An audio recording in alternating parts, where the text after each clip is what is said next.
Nå,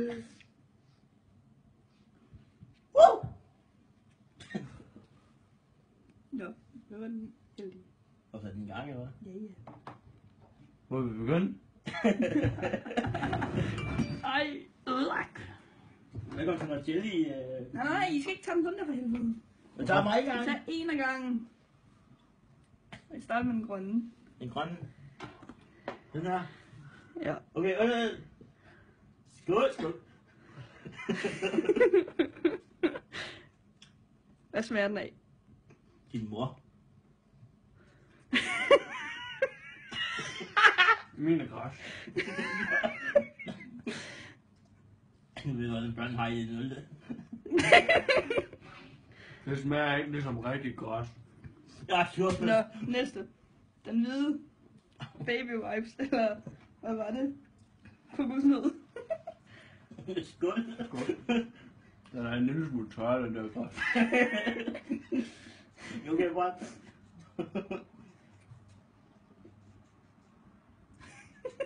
Hvorfor smager det mig? Det er de der, man tager røg med mig.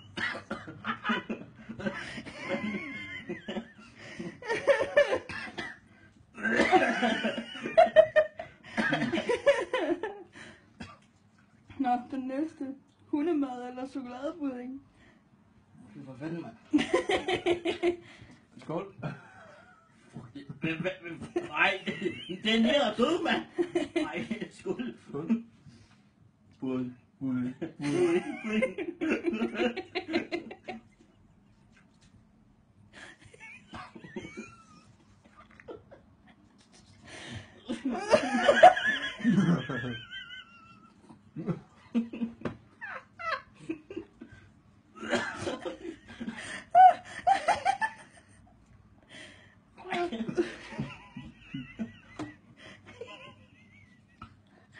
Hvad fik du på?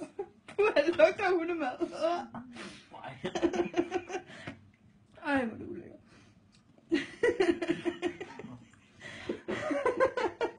Nej, jeg brænder.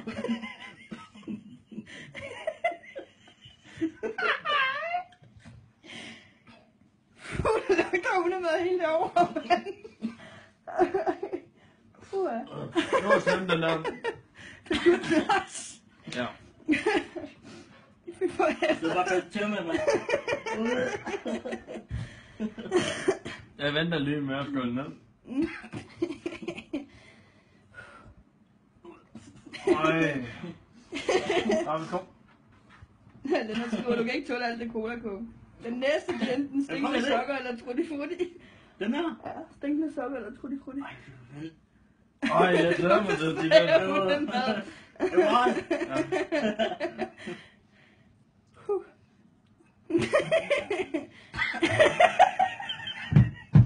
Ej, hvor er det vel helt lavet.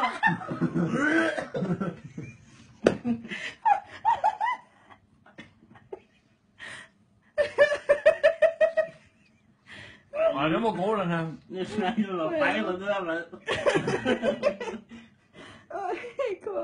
Hvad helvede det er? Sådan en anelse af hundemad. Fik du sgu det hurtigt så? Mm. Kunne du heldig? Okay. Fanden, mand. Det var okay. Den havde ligesom den der anelse af hundemad. Det er ikke meget om. Jeg tror, jeg skal holde en pause lidt med, fordi nu kommer der rådne æg eller popcorn med smør. Det glæder jeg mig til. Nej, jeg skulle lige sige det kost. Hvor fanden ser de altid det her? Det bliver spændende.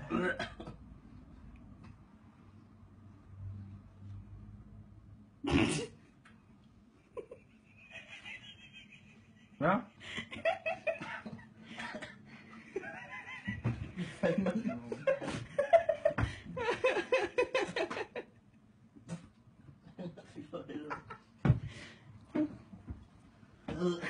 Fik du rådne æg? Føj. Nøj, mand. Ej,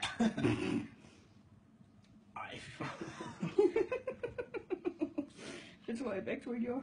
godt man kunne kysse det.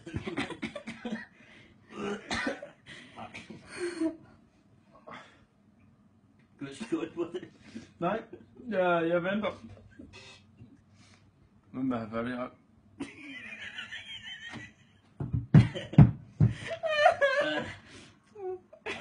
Ej, jeg er væk fra mig.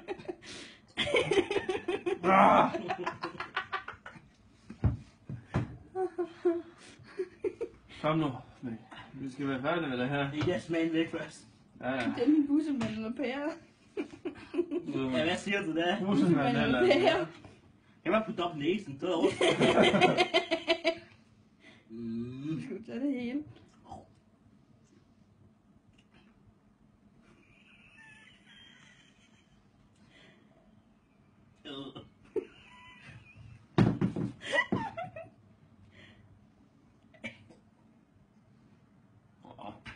Jeg tror ikke, de kan Lola. Lola skulle tage noget vand. Hej Lola! Skål! Du var dåse. Hvad fik du på? Ja, Hvad fik du? nu kan man sur så. Nu kommer en klamme. Hvad er det med? Opkast eller fersken? Nu Ja, skal I være klar alle sammen. Fy for helvede. Er det opkast her? Opkast eller fersken? Skal vi gå så ned begge to? Eller? Jeg rykker mig lidt så godt.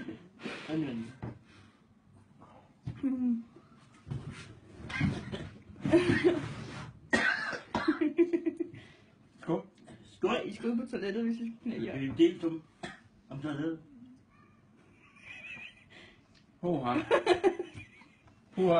Jeg troede lige...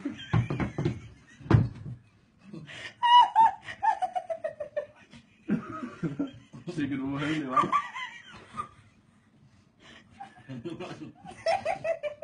Puha. Jeg troede lige. Jeg troede lige. Hey, er der ikke en mere? Jeg vil gerne prøve at smage det der brækvand. Nej, alligevel tager vi nogle gange det. For fanden, mand! Ej, det var ikke slemt, da. Du kan mig forstå? Ja. Kom!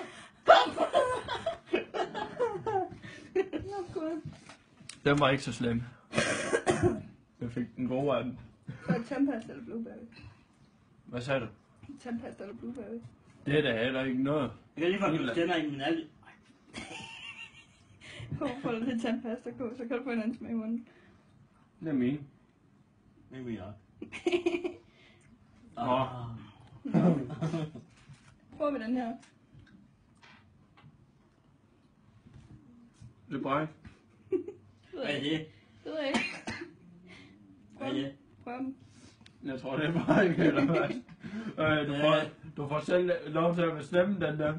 Hvad for en du vil have af den. Jeg vil tage den der, hvis jeg var dig. Okay, så.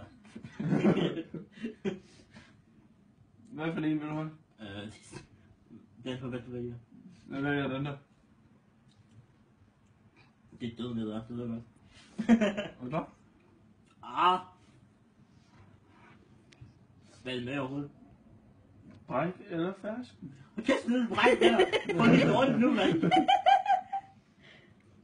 Tandpasta i alt. Ja. Okay, skål. Skål. Det er du.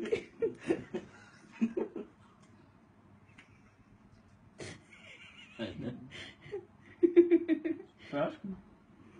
Jeg kan ikke smage det. Det er fersken. Det er godt. Hvorfor bruger jeg aldrig bræk? Ja, bræk! Ej, det var sjovt.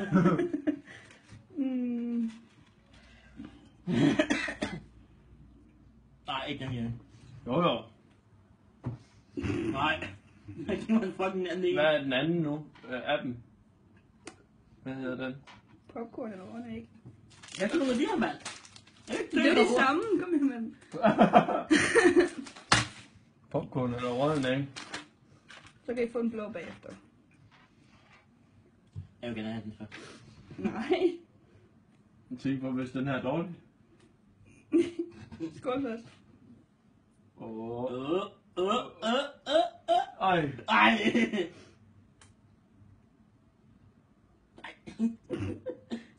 Ding, ding. Bund og bøst. Eller resten, ja. Okay. Ja, det får med. Ej, mand.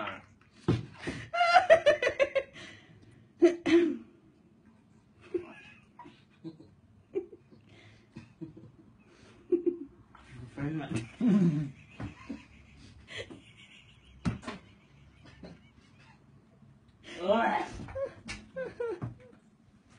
Kom så.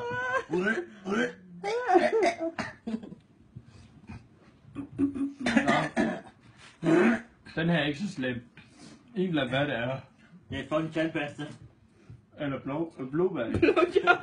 Ja, selvfølgelig blå. Would you? Alle kom 3 gange. Det er en tandpasta eller blowjob. Skal du ikke tage tøj af? Kåre, du skal jo spise den for helvede. Ej, nu er nu er børnene i rømme. Er det med tandpasta eller hvad?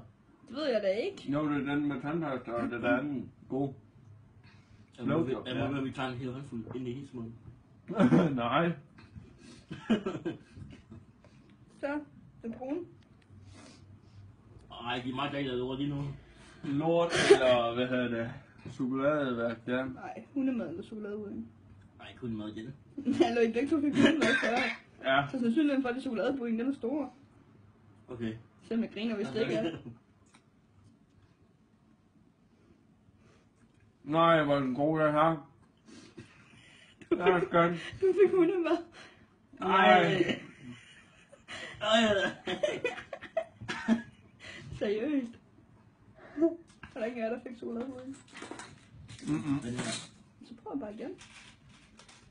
Der kan jo snart ikke være mere hundemad tilbage.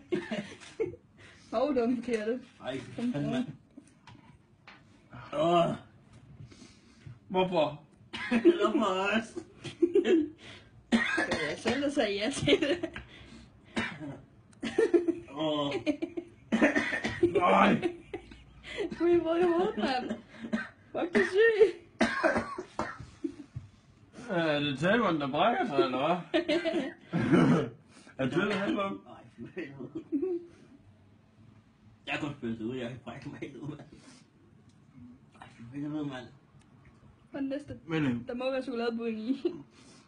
Og så overgav du dig Det er til. ikke min lort om morgenen, det der. Må du ud her?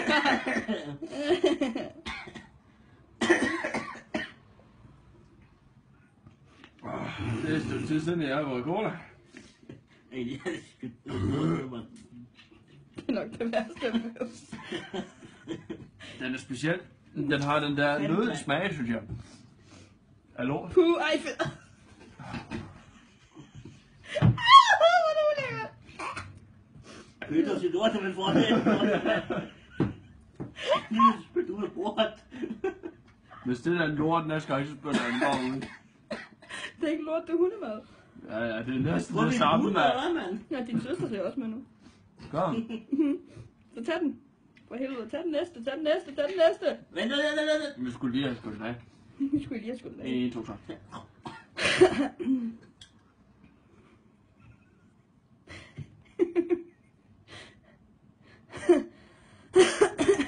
Seriøst. Jeg giver bare i den her. Jeg fik mig chokolade. Jeg smægt. Seriøst, mand. Det smager lort, mand. Ja, hvor godt. Chokolade. Nej, runde med.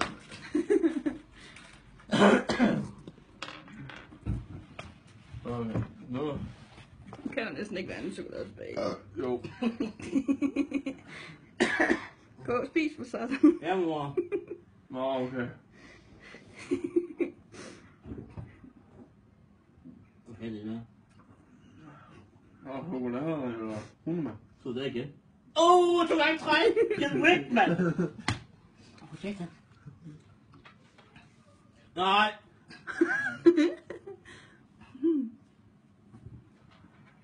Okay. Okay, vi tager den andre. Så begge 2, mand.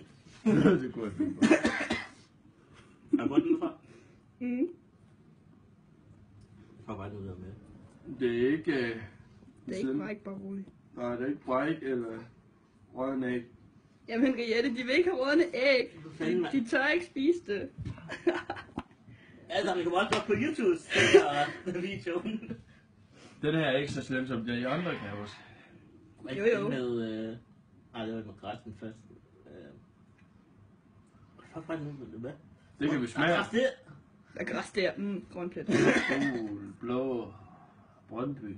Ja, det er løgn. En lille farve der, og så gul der. Og lidt blå. Gul og blå. Det er sådan OB. Nej. Ja, det er de her med det. Rom. Hun siger i nogle kyllinger, I tør ikke spise runde æg. Det er folk næse, mand.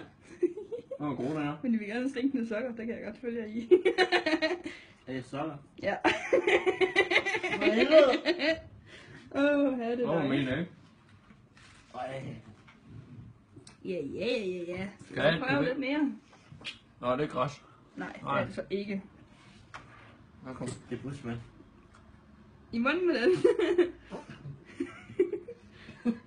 Hvad er over Bushman?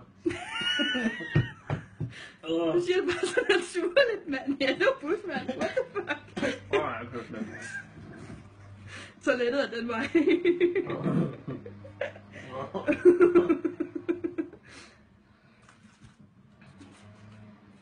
Nu er det søde mod jer. Det må ikke være sådan. For helvede, mand. Jeg vil godt tage den bare. Nej, det var ikke tandbørster. Og blue af. Du må med om. Tøsdreng! Hvor er vi her? Nej. Jeg vil fortsætte. Jamen, Kåre skal lige have tandpasta, du bliver. Det er faktisk meget godt. Jeg regner med Ej, fy for helvede, du fik det sure sokker inde nu, mand. Nej. Værsgo, Kåre. Det er den bedste, du kan. Jeg er egentlig hvad det er, sådan god. Nej. Det er tandpasta eller blueberry. Det er sådan Uden i set, hovedet, nej, hva'? det er sådan set den eneste, du kan spise, uden at du knækker dig. Ja? Men du vil gerne fortsætte, værsgo. Hvad er det? Ja, det finder du ud af. Er det sådan mørkt det her? Er det godt? Ja. Det var græs.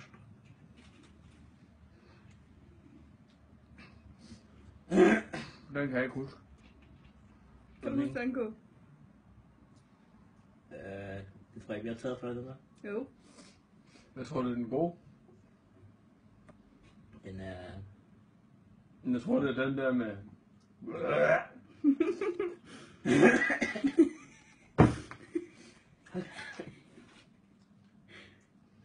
Ej, jeg brækker godt den der. Den er også god. Jeg synes, du brækker godt. Nå, okay. Jeg synes, du brækker Ej, godt. jeg er faktisk meget godt, da man ikke kommer op og stå, så fik man ikke den der bræk fornemmelse mere. Og nu tilbage. Der kan ikke være mere hundemad tilbage, så det er chokoladepudding. Nå.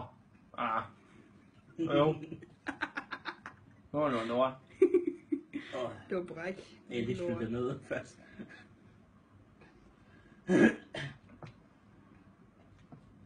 Det er en god bræk. Nå. Hvordan kan du brække godt, mand? Fy for helvede. Vil du i byen, og så... Ej. Ja, nemlig. Bare det ikke overrøget nu. Men Håber, det får mand. det er det ikke. Det er den hvide. Hvad var det her med? Alice! Det var chokoladepudding. Fokus! Chokoladepudding. Hvad er det? Chokoladepudding. Jeg troede ikke på dig. Det var også god. Stinkende sokker. Men der er ikke noget der.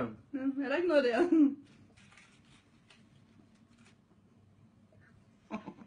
Ultimatum. 3 på en gang. Ja, okay. Det er hundemad. Ej, undskyld, Kåre. Jeg er ikke en hund, mand! Jeg troede ikke, der var flere hundemad tilbage. Det var sjovt at komme og lukke den senere, mand. Du prøver det sidste, så. Ej, jeg er ikke med den nu. Jeg vil brække mig videre. Uha! Åh. Lidt sure sokker, det er måske det her. Ej, det var fanden, mand. Nej, det gør jeg ikke. Henriette. Du er syg hoved, mand. Du skal. Nej. Ultimatum. Du skal tage dem på en Jeg gang. venter på at skåle med dig, indtil du får indbrud. Du skal tage dem på en gang. Ja. På en gang. Nej, vi skål først. Vi skåler lige først. Det hele falder bare her bagom. Ja, du ødelægger du det hele. Henriette, hvis du stadig ser med, så ved du godt, hvad han skal til at have nu. Skål. Skål. Gange 3. Nej, møllerød. Hun skriver jubi! Hvad er det ellers? Hvis du er heldig, så er det popcorn alle 3. Jeg har ikke smagt popcorn endnu. Har du? Nej, jeg vil helst lige vide det. Jeg kan ikke mere lige nu. Så det er ultimatum. 3 på en gang. Jamen, jeg kan ikke mere. For fanden, mand. Kom der. Kom der, kom der. Kom der.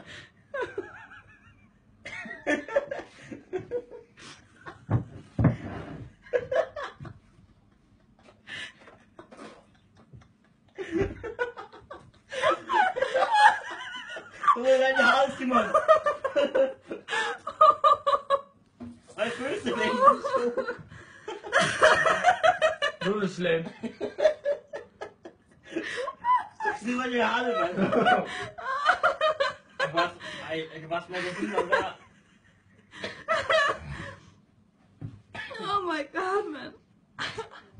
Tænk på sådan en sur lort, der er på vej ud, Simon. Det er bare ihjel. Din tøs. Nej. Nu er det.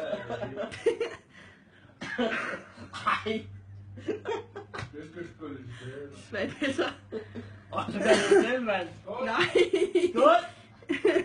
Jeg gør det ikke. Kan I lide det, så kan I. Jeg kommer ikke til at gøre det.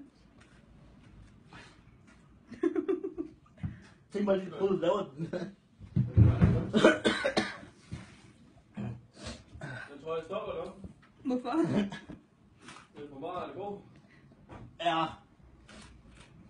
Fuck, mand. Jeg kan godt forstå Mikkel lige nu. Ja, så er vi 2. Okay, alle sammen i chatten, skriv, at alle skal tage det. Alice. Alice. Bare tage en. Den er ikke slem, den der. Du kan kaste den der. Her. Er jeg langt nu her? Nå? Okay, vi Har du ikke en tandpasta? Ikke den der. Okay, giv mig kameraet, så filmer vi dig. Nej! Jo. Du kan bare tage en. Jeg har taget en. Ja, det var den nemme af dem. Nemlig. Du skal Er tage I den færdige nu, I svagpæsser? Ja. Jeg skal ikke tage den der. Jo, det skal du fandme. Hold ind, Simon. Hold hende. Nej. Nej. Hold hende. Nej. Hold hende over. Inden du gør eksamenspoint. Okay, skal jeg tage den? Ja, og vi kan se det først. Nej. Kom med kameraet. Nej, jeg vil Jo. ikke. Nej! Jo, kom nu. Nej. Jo. Det er ikke duft til. Kom nu ind, mand. Kameraet kan være på. Spis den. Du er hundemad. Kom nu ind, mand. Værsgo. En Nej, mand. den hund, kom så. Nej, det er hundemad. Jeg skal ikke have det. Hun er den huden, hende der, mand. Hun turde ikke. Nej. Det er ikke hundemad. Jeg er ikke nogen hund. Jo, det er. Nej. Hvad Hvor? så? Det er mand. Lige fucking hund. Wuff. Ah, det tror jeg springer fra lige nu. Ja, også mig. Det er for mig, er det godt. Se! Jeg har fået købt en ny skrav. Nej, hold op. Og en telefon. Ja.